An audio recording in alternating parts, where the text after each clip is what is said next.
Hey, good morning. This is another episode of Founders Friday, and guess who I have today with me? I've got Kabir Singh, founder of Burger Singh. My relationship with Kabir goes back a long way. I mean, Burger Singh was one of our first investments, and what a delight it's been to have worked with Kabir closely. He's seen lots of ups and downs. I mean, of course, the COVID years were not kind on the QSR business. So let's get right in with Kabir as to what it means to be a founder of a QSR chain. Hi, Kabir. Why don't we have burgers today to eat while we're talking? We need a morning service. We don't have a morning service at the moment. Should we not have a morning service? What do you feel about it? Do you think India is ready to eat breakfast? Do you think that market is beginning to sort of happen? We actually give it a shot every year. We try. You're persistent. Yeah. Every year we around the winter time try and do a breakfast service and see if it works. We introduce breakfast products, eggs and batata vada and stuff like that. That might work in the territory. Unfortunately, it hasn't. It kind of works against your EBITDA levels as far as manpower is concerned. So again, we're going to give it a shot in November and see how it pans out. So this is a good segue for me to ask the next question. This persistence to keep trying something that's not working. So what makes a founder continue to try and persist? Are you trying to change consumer habits, or you think that there may be a latent demand which maybe not enough consumers know about it? So what makes you keep coming back to a point that you're saying hasn't worked, hasn't been favorable to EBITDA levels? So I think I could speak for myself and maybe some founders out there. They've got a firm belief that they know something that the world hasn't discovered yet. And I hope that you do. But as far as the breakfast market is concerned, I think currently a lot of people skip breakfast in India, other than Bombay. But in Delhi NCR region, people skip breakfast. Their first meal is about 11 o'clock. When they're already in office, and then that's a different segment that you're trying to cater to. I think the coffee boys are kind of changing the landscape. However, I think they are also struggling. The one coffee shop that really opens at 7:30 and stays open is Blue Tokai, right? Starbucks also in India opens at 10. That tells you a little bit, about how the breakfast market might be panning out. But we're starting to see some changes like in pockets, maybe sector 65, 66 of Gurgaon, where, you're seeing some breakfast numbers pop up.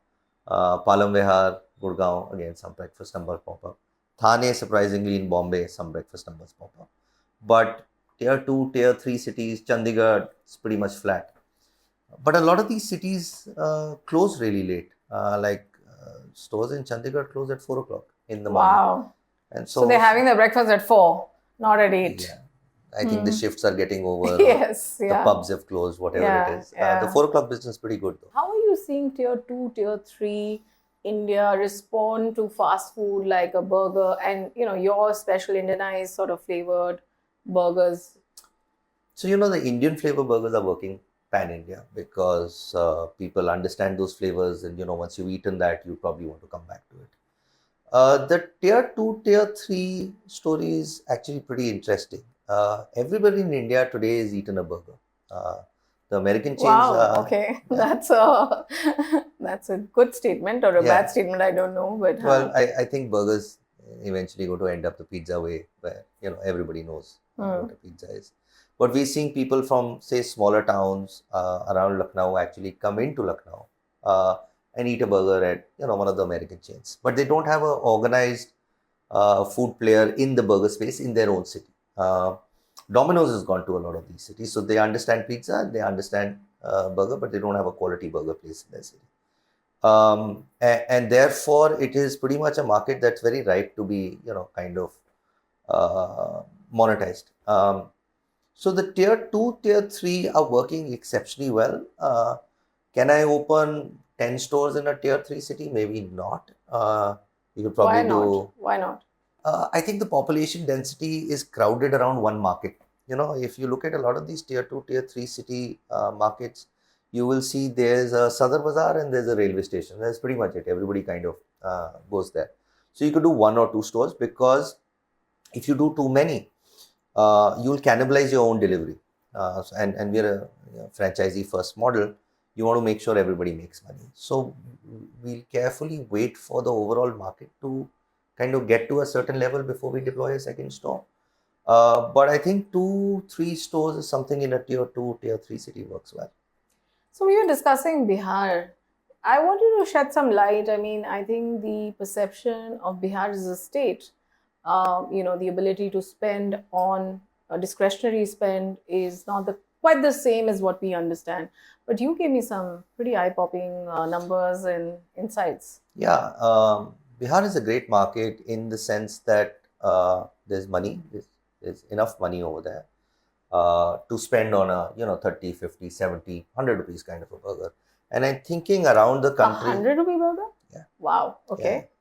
When you start getting to about 150, 200, all tier 2, tier 3 cities kind of slow down. We've discussed your 200, 250 rupee price point even for Delhi NCR or Bombay, and we've discussed, how value conscious a consumer was at least 5 years ago. I think there's been a consumer journey since then also. So, everybody's increased their prices and we've kept it the same. So if you go into one of the American chains, you would realize that... who we shall not name, of course. You would realize that we've got a laddering system where we've got a burger at par with their burger, but ours is maybe 10, 15 rupees cheaper. That's specifically been done to, target a tier 2, tier 3 market because... Are we giving away business secrets? It's anyway, out there. Sorry, yeah, they'll already know that, yeah. Anybody smart enough will kind of look at it.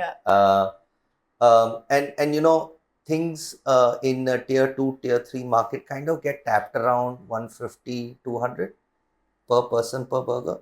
But when a person walks in, he doesn't walk in alone.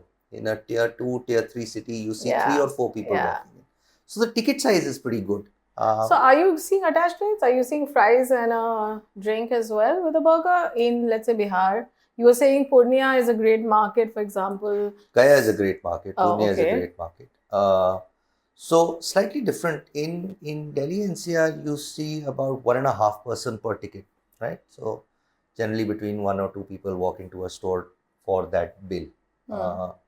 In a Bihar or, Eastern UP, you would actually see 3 people per ticket.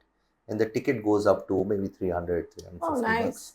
bucks. So that's kind of slightly different. People are not eating alone. For them, it is a group thing. Let's go out, eat a burger. And it's very important how you set up in that city. If you set up as an expensive place, you're failed.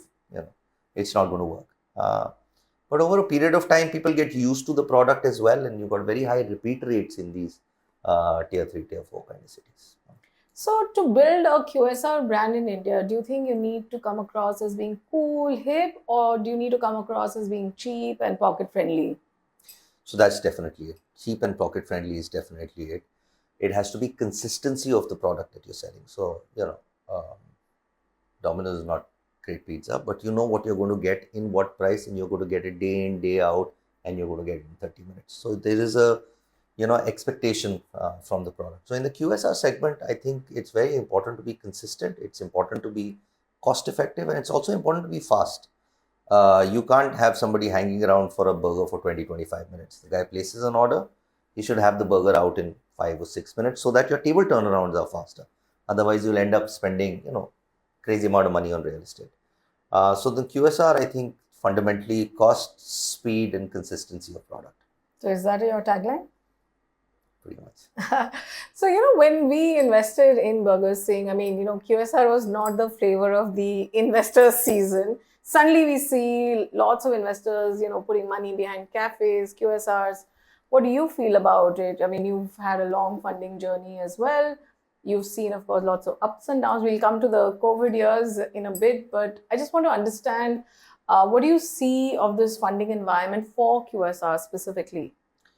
So, investment bankers are really smart people. That's why they got there. I thought investors were the smartest people. Oh, Kabir, no, we'll have to edit this out. Anyway, please. Investors are really smart people. Okay. The thing is, once a nation starts going past that $2,000 per capita income barrier, people move away from a casual dining experience, which is once a week, once in 15 days, to it becoming a fairly mundane, I'll pick up a burger and walk away. I think India is getting into that phase, and therefore the flavor of the month is QSRs. Um, I think you'll see a lot more of domestic QSRs popping up. Might not necessarily be burgers or pizzas. There'd be a lot more, like momos and rolls and stuff like that. South Indian food. Um, I think QSR will kind of expand pretty aggressively over the next decade. So you don't see you changing your menu to sort of add more variants of healthier variants, or like McDonald's did it. I mean, they added salads. They put some fruit out there. I think Starbucks put some fruit out there. So for us, supply chains are very important, especially when we are going to tier 3, tier 4. That's the biggest challenge that we have at the moment. I don't think our supply chain lends us to doing exceptionally healthy food. But if you look at the food segment that we are in, it's interesting to define what's healthy, right? If you look at the American chains and the burgers, their food processors are very intently monitored by the American parent company as well. So in most cases, I would bet on a burger from one of the reputed brands as far as health is I like the concerned. way you're very carefully skirting names. You're like an IP lawyer or something. You're very careful. Don't want to get sued. I know. I agree. It's very expensive. I agree. Yeah. So some of these guys have got really good food going on in their system compared to what you might get from a regular restaurant. You don't know when the oil is being changed. So the SOPs of some of the bigger boys is pretty good as far as health is concerned. But if you're saying salads or quinoa and stuff like that, I don't think we're there yet. Do we need to get there? I don't know. Maybe 8-10 years from today, you might see some of these trends changing. The consumption of pink salmon in Gurgaon has gone up. So might be that's a good data point. Yeah. So, founders, to be a founder, to really build a large sort of, company requires a lot of perseverance. COVID was, of course, almost a death blow for Burger Singh. How did you get through it? What kept you going? I think I had great investors. Finally. This is not paid for, guys. COVID was hard. We had to make a lot of changes. We had investors that kind of understood that we needed to do what we needed to do, and they kind of backed us through that phase.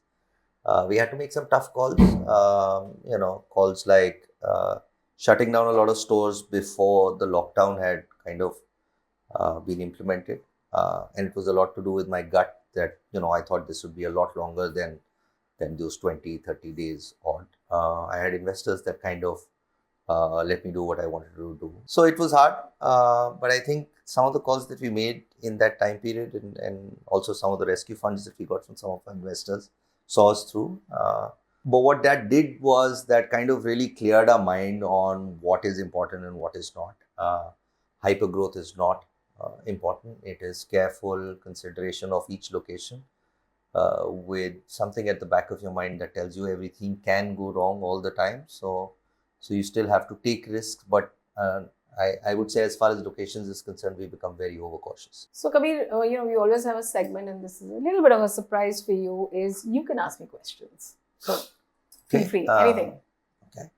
So how are you guys thinking about exits? Is SME IPO a real, option? How are you guys thinking? So I think we should swing for the fences. I think look for large outcomes, especially in your case, you've been building this for a long time. We've discussed the opportunity you have, as a Indian burger chain. I think there is a large opportunity here. So I think the main exchange would be our sort of first preference, of course. But having said that, I think we'll defer to, what is right for the business, what you think is right. And, we've been in the company for a long time now. And we, of course, have a finite sort of life to the fund. So therefore, we have to return capital, and therefore we have to take those calls.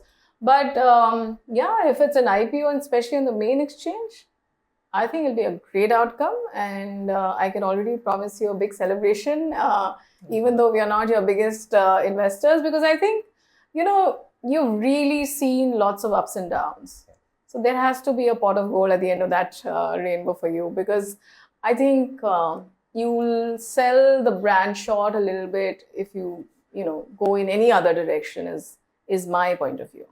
Any other questions? I'm good. Thank you. Wow. A founder who has no questions. So with that, we are going to say goodbye to Kabir. Thank you so much. Thank you very much. And guys, please eat lots of Burger Singh burgers.